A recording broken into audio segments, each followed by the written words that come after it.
Hey, YouTube. Hey, Facebook. Let's get the Instagram up and going. Come on, Instagram. You know you can do it. Now I have this open somewhere. There it is. We are going to close that page so that we don't get the echo. Welcome on YouTube, on Facebook, on Instagram.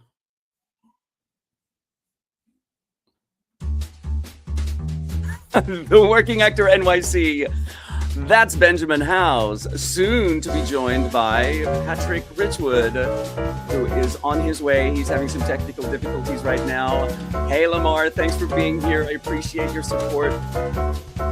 We are going to get into a whole episode of creative ownership of your radical ownership of your creative life. We are going to get into a whole episode of radical ownership of your creative life because actors are sick and tired of being told to create their own work.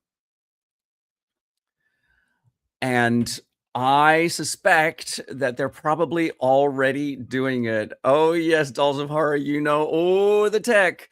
We're actually an entire week late because my laptop decided that it was going to just keep freezing every few minutes.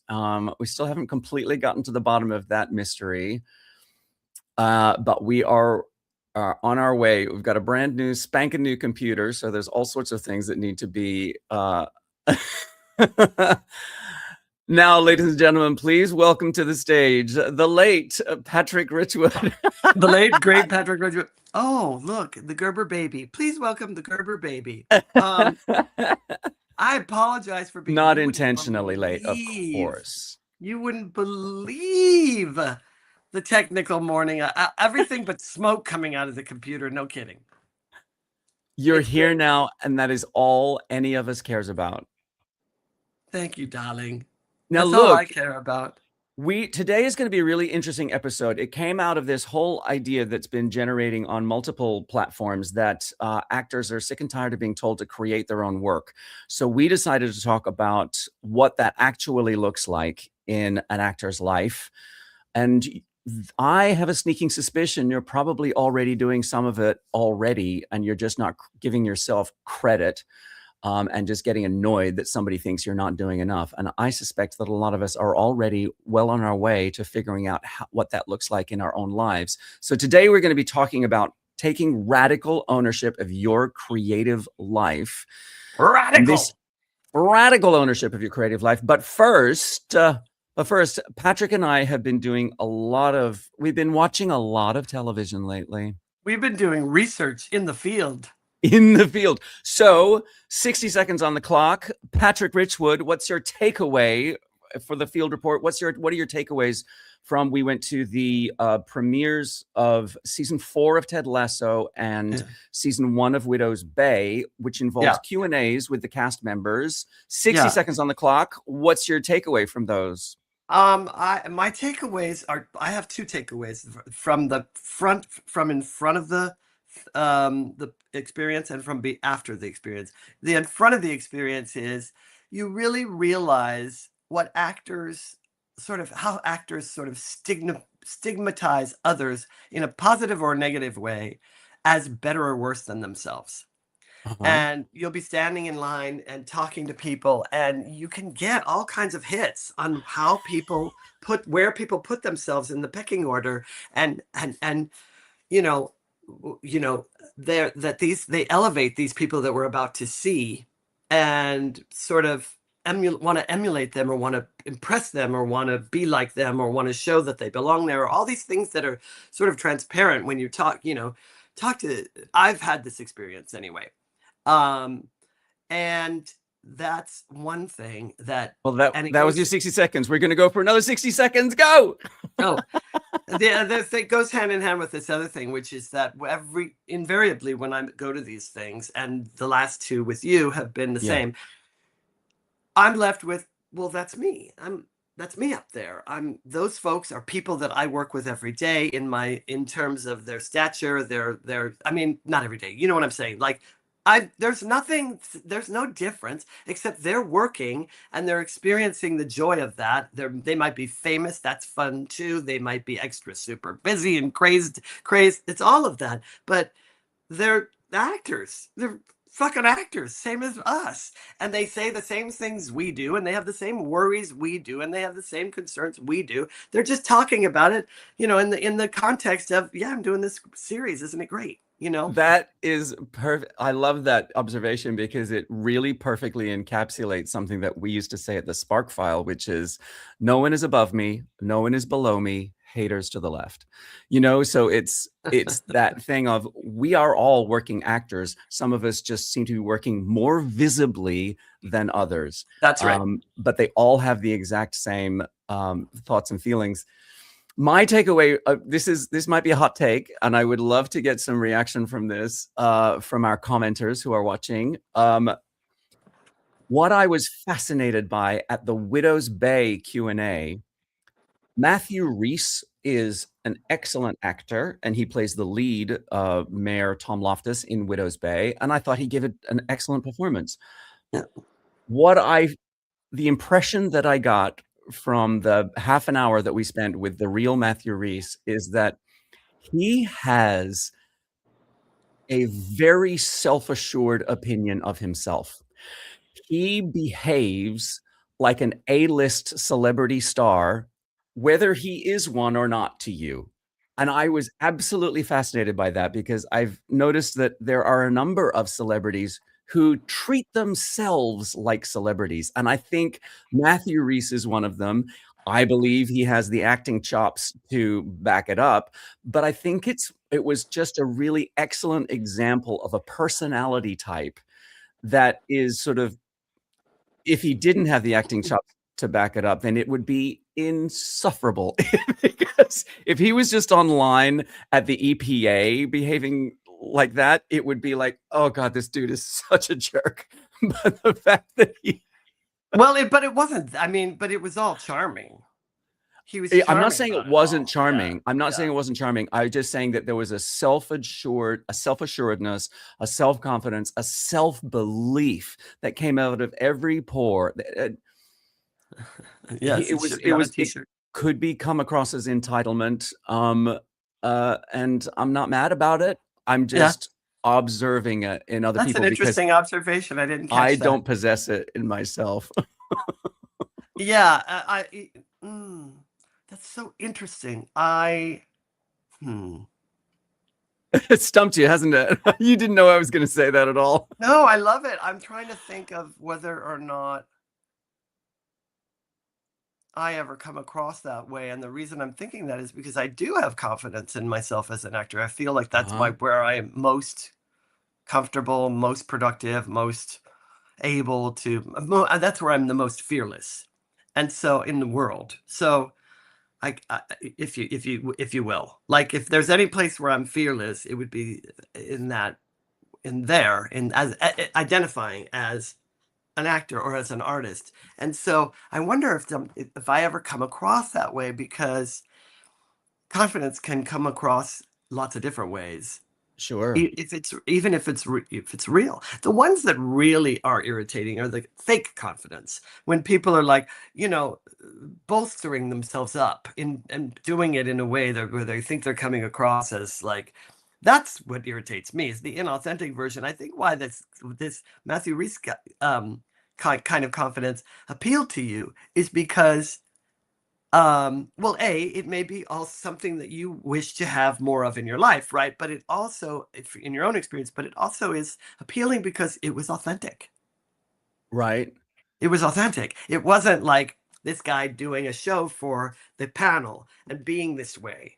And you could see the people that were like, oh God, please don't call on me. But then they were funny. Well, it's interesting. Were there people who came across in a totally different way than that? Yeah, like the other guy at the other end, whose name is escaping me. Hamish Linklater. Yeah, who's so funny. And he was very much like, he would just stop himself in the middle and be like, yep, that's all I have to say. And it was adorable, but it was a different vibe, and that doesn't mean he's not, that doesn't mean he's not 100% confident as an actor. In fact, I would guess that he is. he's an amazing filmmaker as well. I mean, Yeah, yes. he stands toe to toe with any of these people. Yeah. Yes, but I'm talking about what he thinks of him. What Yeah. what we do and how we're perceived in the world is very different than what He we has think about ourselves. a healthy disrespect of celebrity is the feeling that I got from Hamish. Yeah, Smith, yeah, yeah. I which like thought that. was I super like that interesting. because that's what I thought too. Yeah. It was really fun to see. Also, the other piece is it's so wonderful when you get a cast together that just loves being together. Yeah. Like Yeah. they thoroughly enjoy themselves on the set. I remember noticing this for the first time when they got the cast from The West Wing together after I don't know however many seasons. And they were all just ribbing each other and making fun of each other and laughing. And you just could see, oh, this is clearly a thing. Yeah. You Yeah. know, it's really real. And I just enjoy that. I enjoy seeing proof that when it's working for all the reasons, you know, the human reasons. I love that. And yeah. That's excellent. I'm just going to do a quick shout out to our friends over on TikTok who are missing out on Patrick's beautiful face. You can hit the link tree and it'll bring you right over to the podcast, the live For podcast. crying out loud. That you're watching. You're getting a small taste of it with just my punum. But I wish I could come on reach over.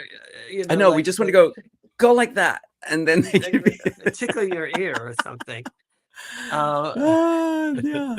All right, let's get into our.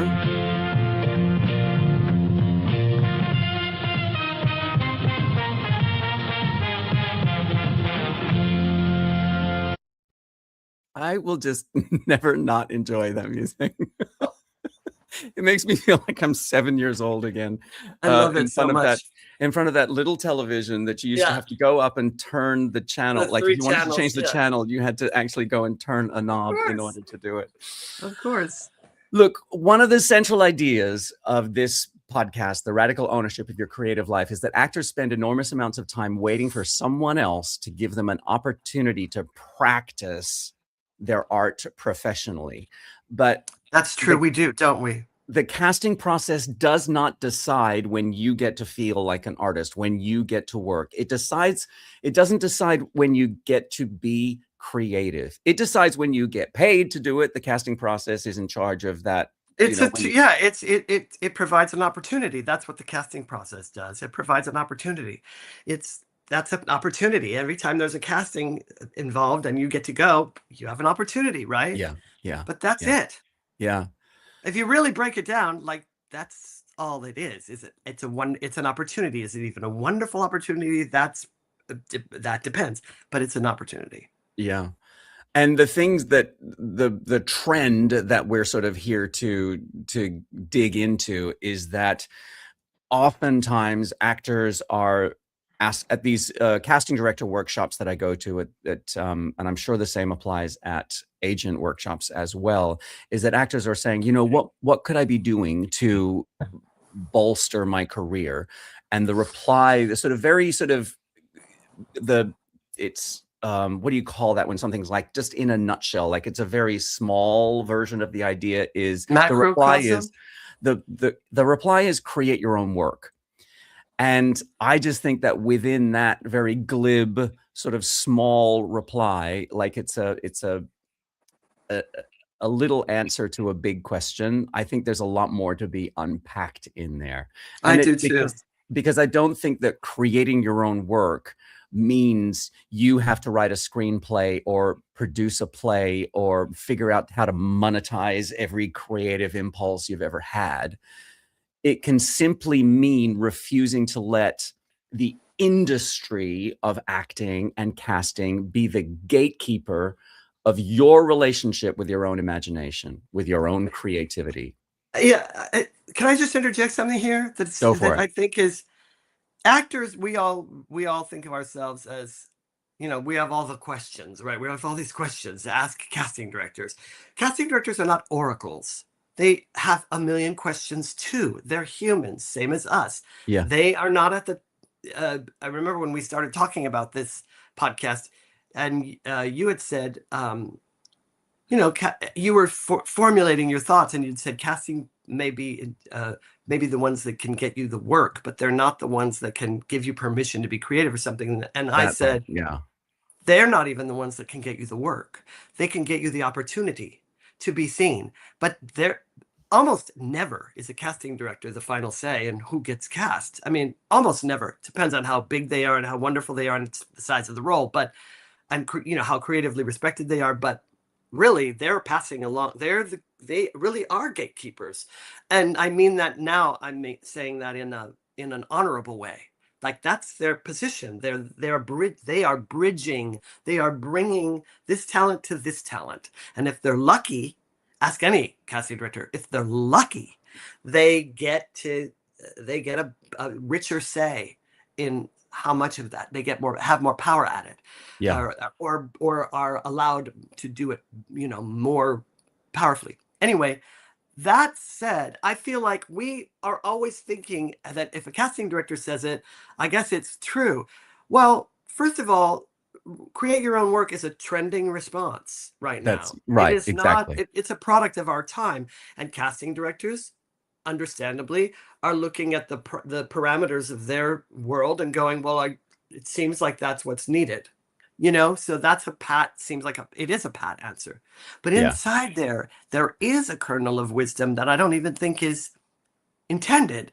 Not because they're not wise. It's just, it's in there though anyway. And that is always be creative. If you're a creative artist and you want to know what you can be doing to create more for your career, let's say, or your output, create.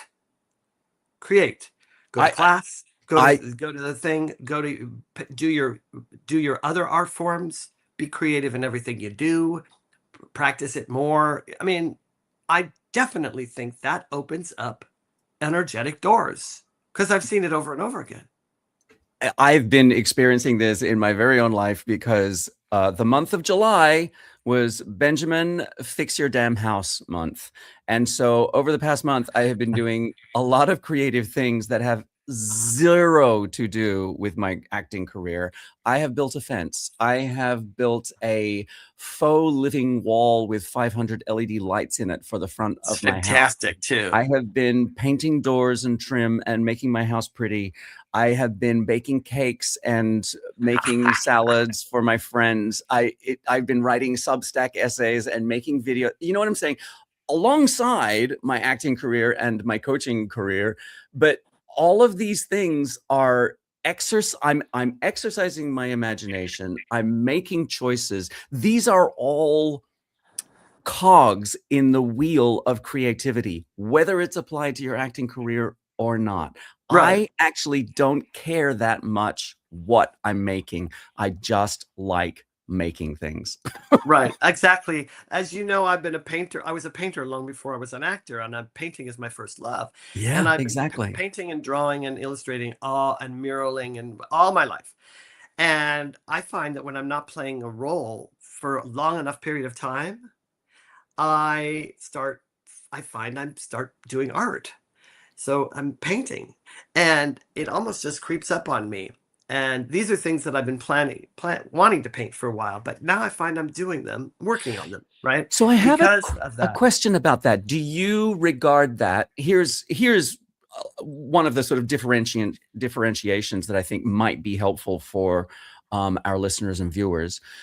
When you start painting or writing, do you regard that as play or do you regard that as expression? Are you in the zone of, I enjoy making things because I have something to say?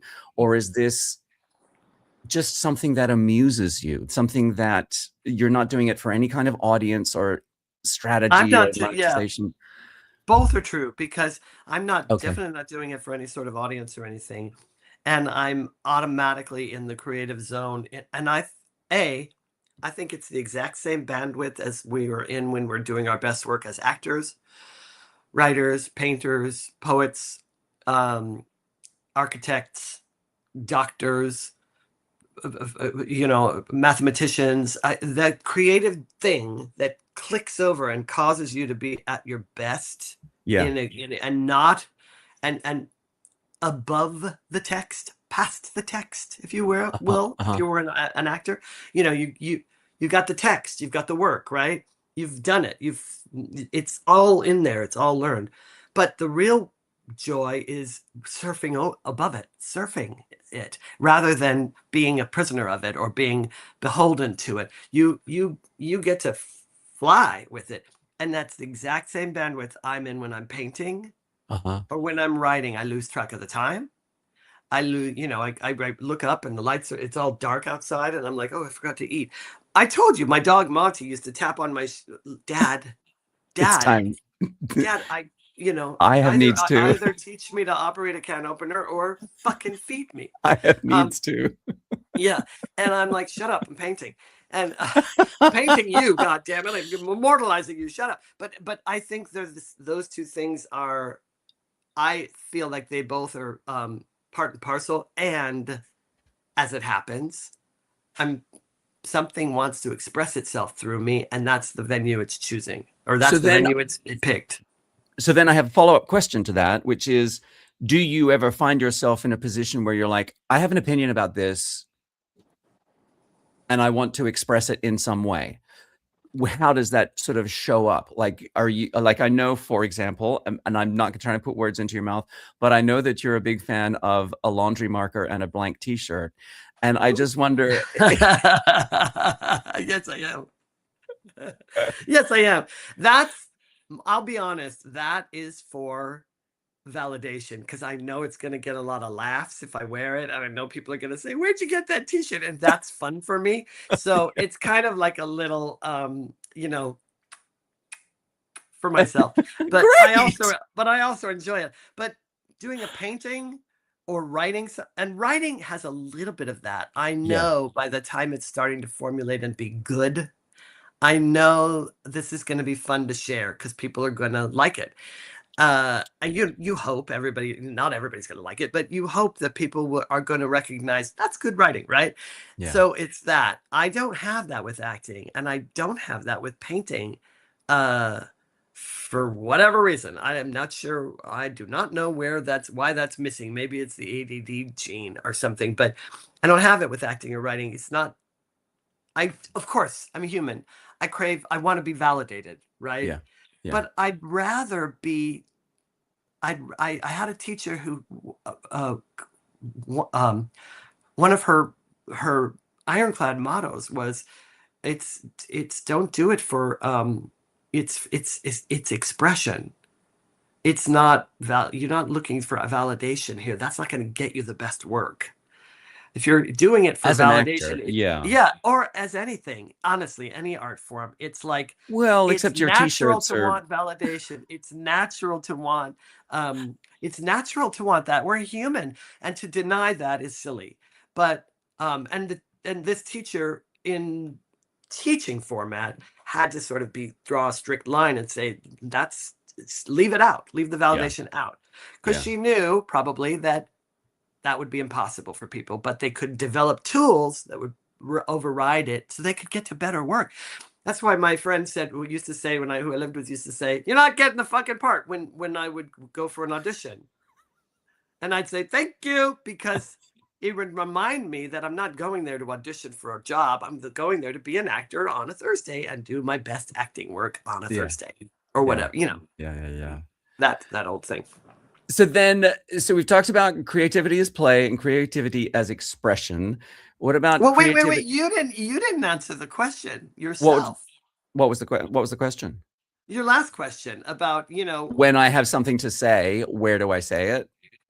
I have been putting that effort into my content. That is where I have found the most satisfying way to create videos and Substack essays about a topic that I care about.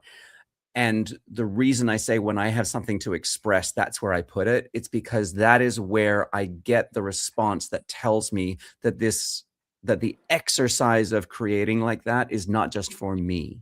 It's not in a vacuum.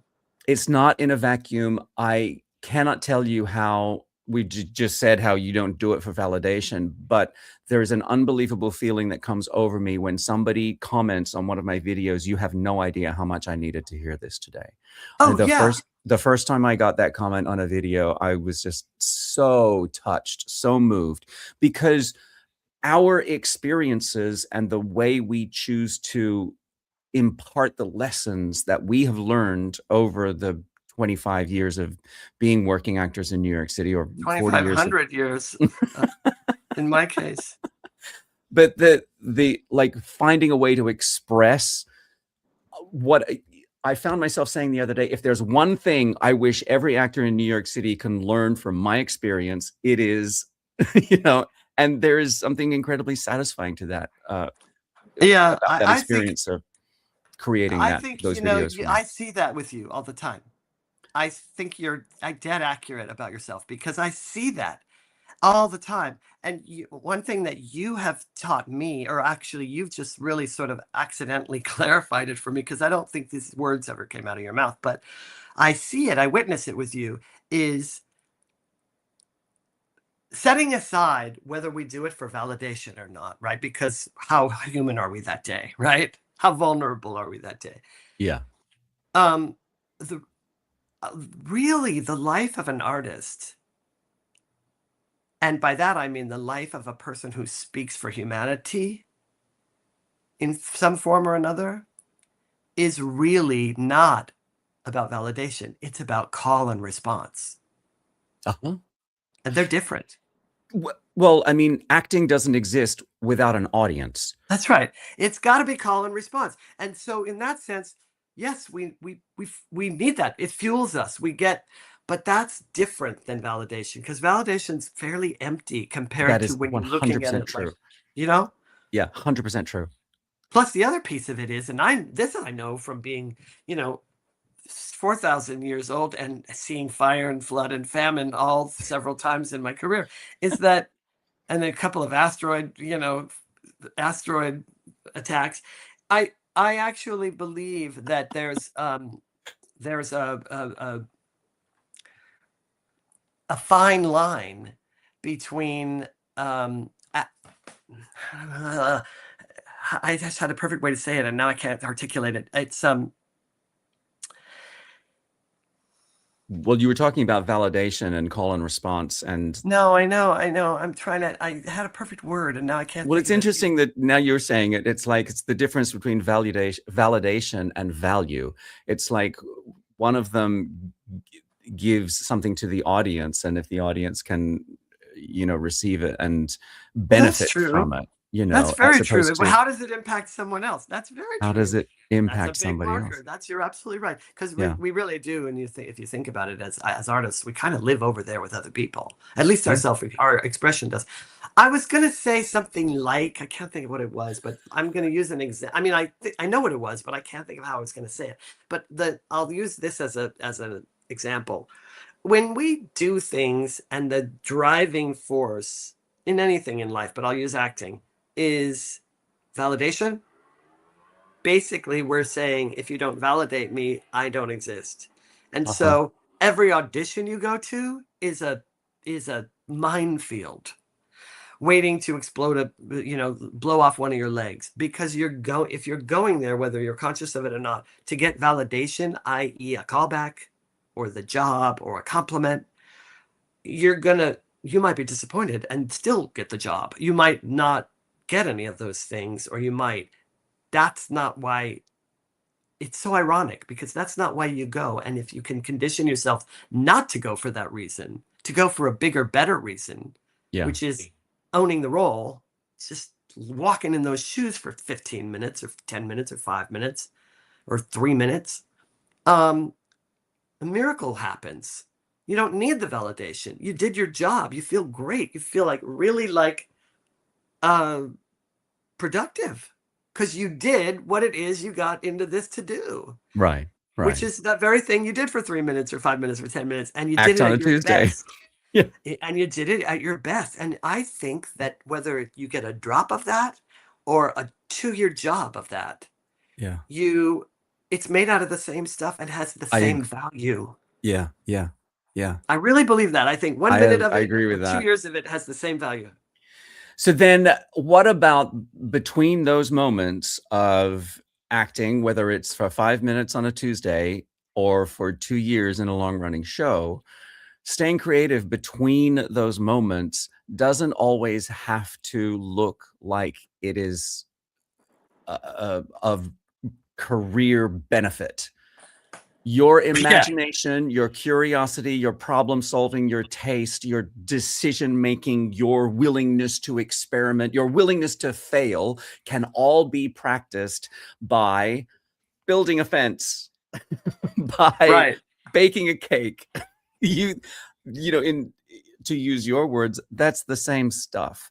Those Right. are made up of the same components that making choices and decisions and using your imagination in your acting career, they're all active when you have to figure out how to build a fence for your backyard.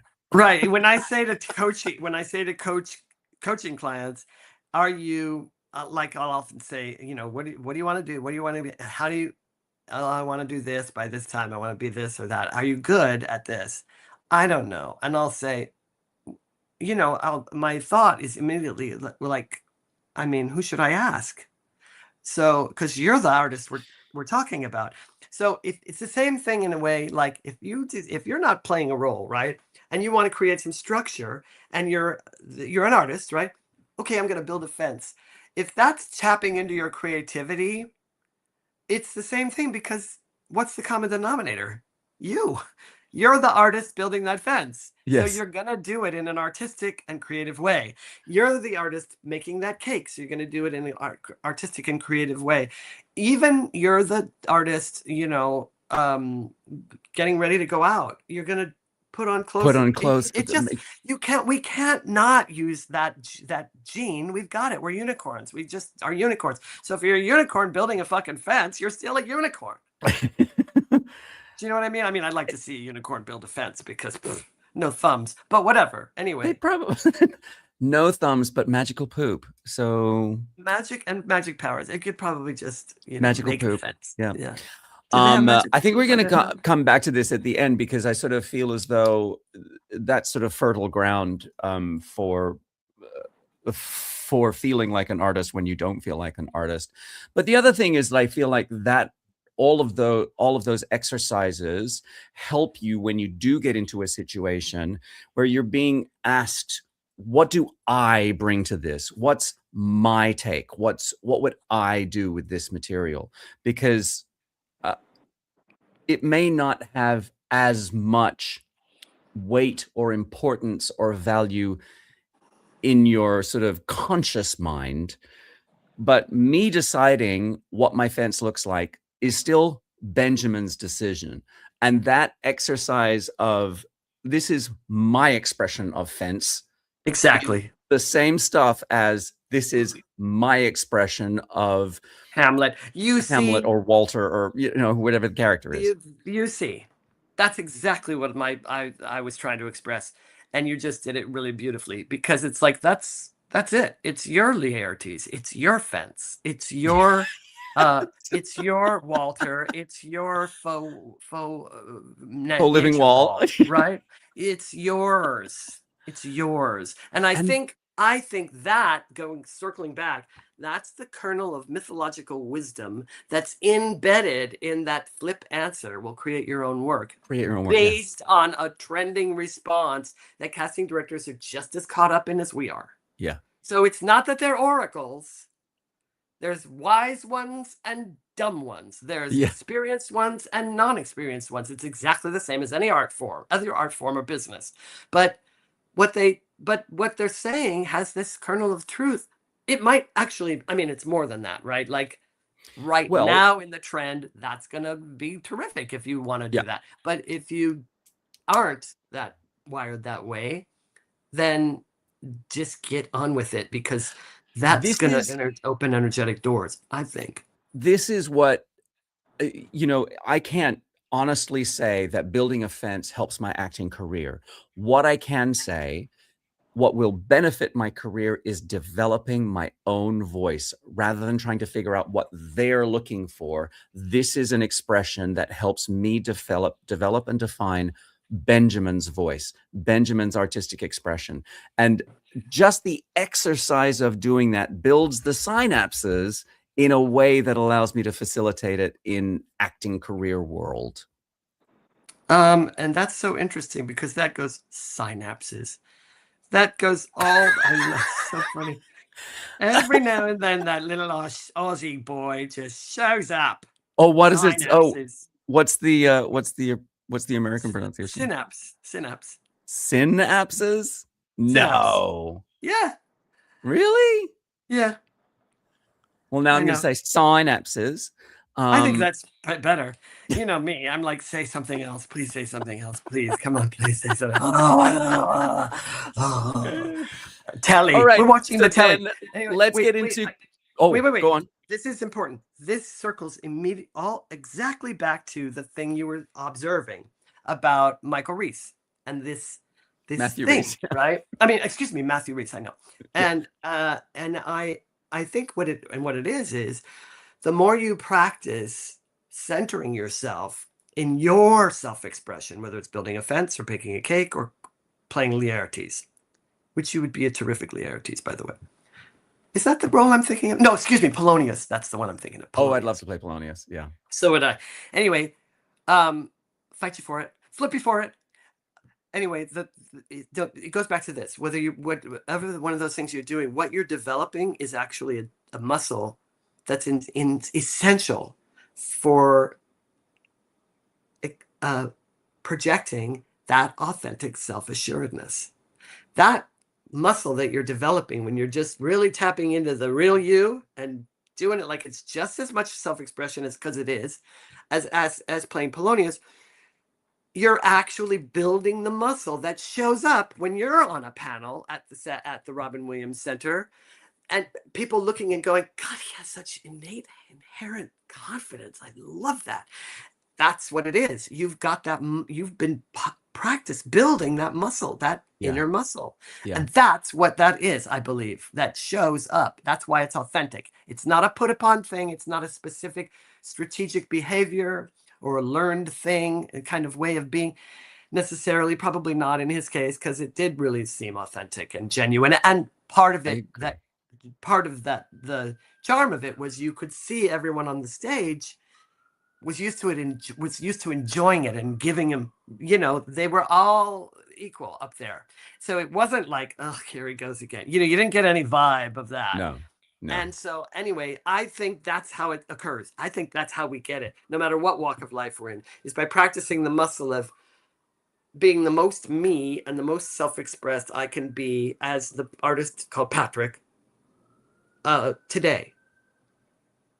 We don't have that. We don't have the opportunity to just go like this and create a job unless we're anyone really. I mean, kind of. So this now leads into, okay, so you can add the career strategy element to your creativity if that is what you think is required, because I don't think it necessarily starts there, but I do think that if you go join an improv class, if you start writing a short film, if you produce a reading of a play, that may start as I just want to be creative and express myself in this way. All of those things, whether it's making a podcast or writing a Substack essay or creating a YouTube channel, drawing a t-shirt. Yeah. But there are things that you can do creatively that express you creatively that are also career strategy. And you can choose those things if you want to. That's sort of a much healthier version of create your own work. I think so too. I know so. Yeah.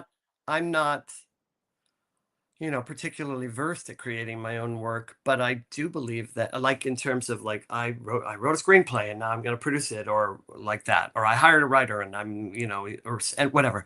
But I mean, for me, it's just hard enough to be like, I gotta find the right photographer and get new pictures. Like, that's enough career strategizing to last me a long time. But you know, but it's actually it's only a career strategy if you think about it. If you're it's like a budget, I guess. It's like when we budget money, somehow it's possible to save it. When we Yeah. don't, it goes through the floorboards like sand, right? Yeah. So and no matter how much we're making, and it's sort of the same thing. It's like budgeting our self-expression in a funny sort of way, not constricting it. I don't mean that. Not cutting it off or creating a measurement by which we after which we can't go. I don't Right. mean that kind of budgeting. I don't mean skimpy, stingy, keep as much as you can budget. I mean figuring out like a way to structure it so that it's like, I oh, I love doing those salons Yeah. where we do put Get together a together with a reading group of a of play that friends. nobody does. Yeah. Yep. And we gather everybody up. We rent a studio. We gather everybody loves it. It's free. We all love it. The actors, the audience, everybody goes, oh, when are you going to do another one? Now, you could say that could fold into a strategy, because you could say, well, now that I'm doing these, I'm going to get the word out and start getting some casting directors interested in coming, or directors. Why not? I mean, everybody has a great time. It's not like I'm going to be providing them with, a boring, and they can come or not come. That's the kind of budgeting I'm talking about. It's like, Yeah, totally. that way, that energy doesn't just go, yay. It lands somewhere and maybe grows something. You can attach a purpose to it, and once you've started inviting casting directors, and once you suddenly realize that you've scheduled 4 in the past year, you're like, oh, maybe this is a season of my tiny theater company that I just created. Yeah, and isn't that great? I mean, that lights me up just thinking about. That's the other piece. Does it light you up? Does it actually make you go even for a second? Because that's the dead giveaway that you're onto something. But that's going to be authentic. With just you getting your friends together in your living room and reading a goddamn play together. No, I don't. Yes, exactly. Not the part about getting casting out of it or whatever. But the part about that you said about, now all of a sudden I've got a little mini theater company that's still in the creative vein. That is not in any way a career breaker. It's, for me, it's so delicious to think about doing something in little steps, and then all of a sudden you look back and you're like, oh, I've been doing this for 5 years. Like it's that to me kind of lights me up. It's got all the components that I love. It's got all the ingredients. It's got collaboration. It's got creativity. It's got, fun and play. It's got sharing. It's got making an impact on other people. It's charged with career possibility, if you want, or profession possibility for you or for others, right? It's got a whole myriad of ingredients that I love. So why wouldn't that open energetic doors? Why wouldn't it? Exactly right. And I just sort of feel as though the people who complain about being told to create their own work, the ones who whine and say, oh God, why do people keep saying that to me? And because this exists, I know you're immune to a lot of social media scrolling and whatever, but it really exists. There is this whole subset of actors who are just like, oh God, if one more person tells me to create my own work, I'm just going to quit acting. And I just sort of feel as though those actors have outsourced so much of their artistic identity to a part of the industry that they have no control over. Like, if you're pretending you can if your artistic identity relies upon you booking a Netflix series, you are wasting the most exciting part of yourself. Agree 1,000%. Beautifully said. And I agree 1,000%. And I would say also, and to jump on that, I would say that along with that self-assuredness that we talked about with Matthew Rhys, and that muscle that develops that, I think we're talking about another muscle that gets developed here, which is the muscle of artist self-sufficiency. Yeah. And why I think that's so essential is not so that you can live in a vacuum, not so that you can be ultra prepared before you step on the set. I've worked with actors that like they had it all down. They knew how they were going to say it. They knew every move and every little thing, and they were like club acts with the Yeah. throw the microphone cord over here, and on the every note of their arrangement, pow pow. And I know actors like that, and they're missing out because they are missing out on the spontaneity of the wonderful collaboration. But if you've developed that self-sufficiency as an actor, just think of what a better collaborator you can be. Just think of how you can elevate the whole collaboration process by Yeah. coming in as somebody that's that empowered and really ready to play Yeah. with a lot of empowered tools because you've developed self-sufficiency. You've exercised your imagination, your decision making, your taste, all of those things are now elevated because you've been exercising them. Exercising it and exercising getting empowered outside of a structure that was imposed for you. Whenever there's no work, you're not getting a structure that you want. You don't have the ballet bar. We don't, Right. we don't have the canvas with the paintbrushes. But what do we do have? That thing that everyone has, but that actors, that's the number one tool of the actor, the imagination. I mean, we Yeah. really, really, really have over muscular imaginations if we're doing it right. Yeah. I want to bring in a comment that just came in on TikTok. Dave McIntyre, great to see you, Dave. Thank you for being here. I appreciate your support. He says, isn't working with a company still creating your own work? It's just a different muscle. Yes. I just want to clarify whether it's talking about like a theater company or a non-theater company, but this is exactly, I think, what Patrick is talking about in a lot of way, that the self-sufficiency of exercising your imagination, having being able to make choices. It is 100% this, exercising your creativity. You're still creating your own work just within somebody else's structure, and I don't think there's any differentiation with that. I think part of the thing we're talking about is once you're outside of the paid acting environment. Okay, so Dave clarifies. He says, either I'm just as creative in my classroom as on stage. 100% agree. Are you a teacher, Dave, or are you? Yeah, Dave is a teacher. Yeah, Dave. Oh yeah, well, absolutely, that's a creativity. Also an actor, process.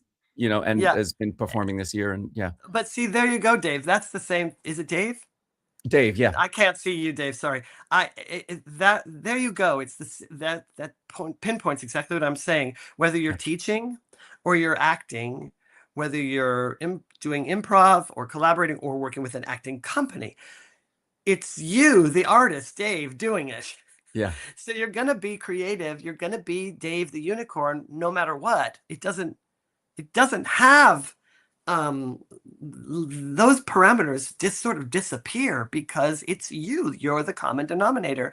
Yeah. And the more we've practiced that muscle of our imagination, our self-sufficiency, our self-assuredness as an artist, and our willingness to, those things engender a willingness to play, I think. Yeah. Yeah. And so, yeah, of course that's 100%. The case. And as far as if you had been talking about an acting company, I was going to say, God, yeah, because I love having a structure imposed for me. I mean, I just love it. It's like, that's not my forte. I'm like, I really have to set a bunch of alarms and put Post-its up all over the place. Do something. Well, I just want to sort of circle back to the idea that I was ruminating upon before, which is that I think actors don't give ourselves enough credit for. Dave says, Dave the unicorn? Yes, please.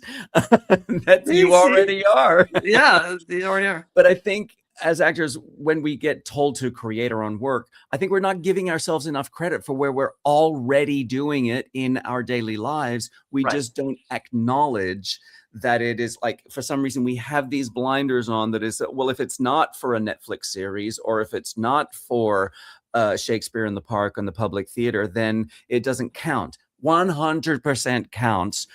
But I think you can credit yourself with, I am exercising my imagination. I am making choices. I'm developing my taste by saying, I like this, what I've done. I don't like this, what I've done. Do you know what I mean? Like, I these do. are all expressions of our creativity. Give yourself credit for where you're using it, but not acknowledging it.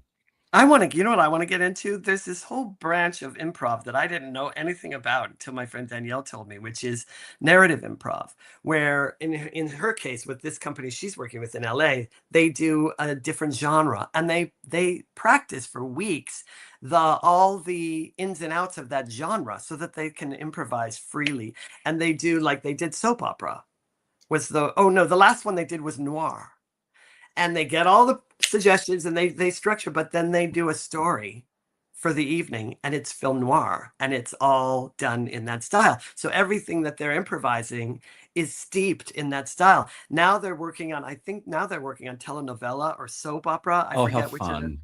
And then they'll do another genre, the musical comedy. And I just think, oh my God, that sounds like so much fun because they're still completely improvising. I mean, these are all master improvisers, including her. They're just, really. So, but it's like, doesn't that sound like so much fun? It sounds like so much fun. And I have to say, the thing that I really sort of enjoyed about dipping into the Upright Citizens Brigade world was that I could see how you can just go deeper and deeper into it and just keep exercising a new part of it. I did find that very enjoyable. I started to pull away from that scene where it seemed like everybody just was like, yeah, I'm only doing this to develop my reel for SNL. And I was like, oh, well, there is that. I think it depends on the company you join. It depends on the chapter of the company, all that stuff. We could start our own, I guess. But yeah, there's definitely, that's the thing. I mean, in any business, but certainly in show business, it's so filled. It's just littered with all these sort of misguided ideas about what they're supposed to be and what we're not supposed to be. And then writing inside of that is this little kernel inside each of us that we either decide to give muscle to or not. The people that are not giving muscle to it are giving muscle to something else. They're giving muscle to who knows what, a hierarchy, strategy, mental like I've got to figure this all out in advance. You controlling it, who knows? Everybody's got their thing, right? But, Dave has let us know what his is. Dave says, I do improv so I can drink afterwards. Well, see, now that's authentic. Thank you very much, Dave. Now I can get into. That makes me laugh. Anyway, it's like this is an interesting conversation because it makes a figure eight that's really kind of profound. If you think about it, it's like, because this applies to people in any walk of life, really. I mean, you look at any kind of field and you see people doing it. We've been approaching this from the acting standpoint, but of course there are creative artists everywhere in life. And I mean, just to sort of, as we wrap things up, I just want to sort of reiterate, creativity can be play, it can be expression, it can be just practice, it can be identity authorship, like this is what I bring to this, or it can be career strategy. You don't have to be doing all five. You don't have to monetize them. You don't even have to show anybody what you've made. The radical part is simply recognizing that your creativity belongs to you before anybody hires you to use it. That's beautiful. And especially, and I love the part about you don't have to monetize it too, because that's a big one with people. It's like, it doesn't exist unless I get, I'm getting paid for it, or I'm in the stratosphere of some sort. That's really beautifully said. I love that. Oh, you're welcome. I try really hard to express myself, beautifully and eloquently. And sometimes it comes out really well, and sometimes it doesn't. And the times it doesn't are so much more than the times that it does. And remember, your word for the day is synapses. Synapses, everybody. I can't do it. I used to be able to do an Australian accent, but now I can't at all. We want I to wish thank I you for could- being part of this live podcast episode of the Working Actor NYC. If you want to see more of our programming, you can check out the workingactornyc.com. Crikey. Mate. We're on YouTube. We are on YouTube, or we are on Instagram, Facebook, TikTok. Check us out wherever you happen to be. Come and find us. But come and find us on YouTube next time, because I feel left out on TikTok. Yeah, there's so much more to see and love, namely Patrick. That's loud. I'm going to turn that down. We will be right back here next week, because we missed a week. So we'll be right back here next week for our next live podcast. Please come and join us. We look forward to seeing you then. Bye for now. Ciao, fellas, kids, people.